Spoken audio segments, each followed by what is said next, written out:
let's read another book. This one's kind of a cool book too.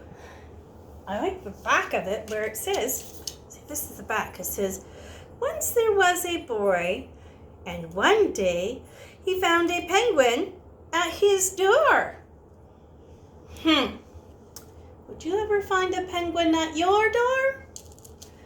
I don't think I would. So is this a nonfiction book? Remember, nonfiction book means it's true. I don't think we would ever find a penguin at our doors. I think it's a fiction book. That means it's not true. All right, so let's take a look at the front cover this time. All right, Lost and Found by Oliver Jeffers.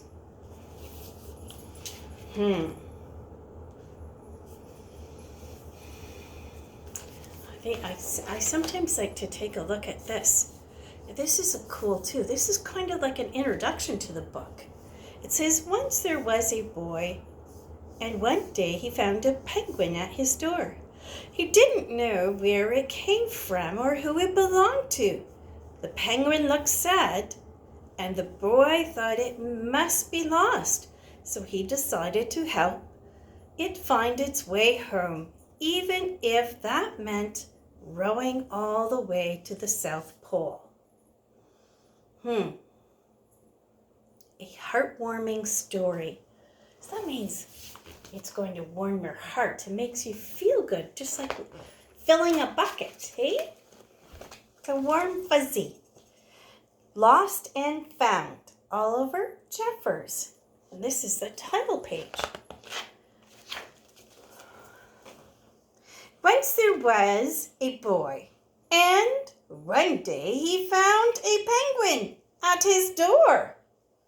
Oh, look. So he's got his house and he opens his door and there's a penguin. What a silly story.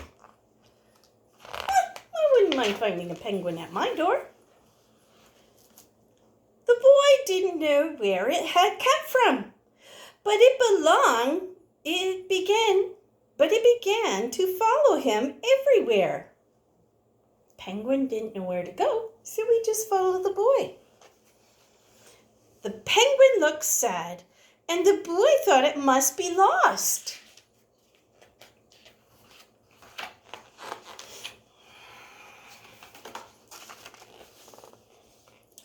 So the boy decided to help the penguin find its way home. Look, it says Lost and Found Office. He checked in at the Lost and Found office, but no one was missing a penguin. He asked some birds if they knew where the penguin came from. But they ignored him. Some birds are like that. They didn't answer him.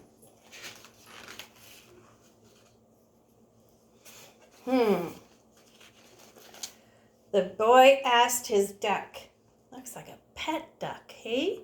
Like a rubber ducky for his bath. But the duck floated away. He didn't know. That night, the boy couldn't sleep for disappointment. He wanted to help the penguin, but he didn't know how. Do you ever have it that you can't sleep because you have too many things on your mind?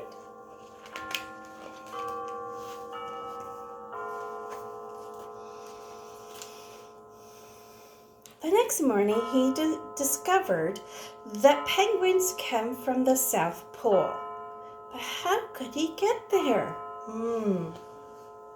He ran down to the harbor and asked a big ship to take him to the South Pole. But his voice was much too small to be heard over the ship's horn.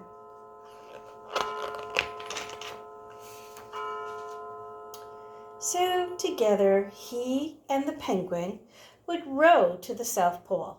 The boy took his rowboat out of the cupboard and they tested it for size and strength. They packed everything they would need. And together they pushed the rowboat out to sea. Could you get a rowboat out of a cupboard? I don't think so. It wouldn't be big enough, would it? That rowboat was probably a tiny pretend one, maybe? They rowed south for many days and nights, with the boy telling stories all the way. The penguin listened to everything the boy had said.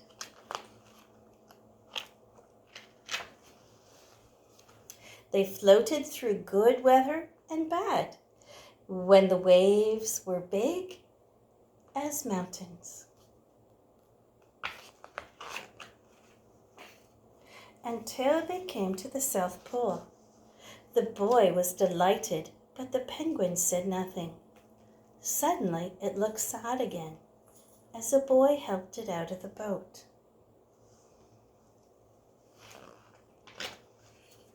The boy said goodbye and floated away, but as he looked back, the penguin looked sadder than ever. It felt strange to be on his own, and the more he thought, the more he realized he was making a big mistake. The penguin wasn't lost. He was just lonely. Quickly, he turned the boat back around and headed back to the South Pole as fast as he could. At last, he reached the pole, but where was the penguin? The boy searched and searched. He was nowhere to be found. Do you see where the penguin was? The penguin had snuck and gotten his own boat and was rowing to the boy. Sadly, the boy set off for home. There was no point telling stories because there was no one to listen except the wind and the waves. But then the boy saw something in the water ahead of him. Closer and closer he got until he could see.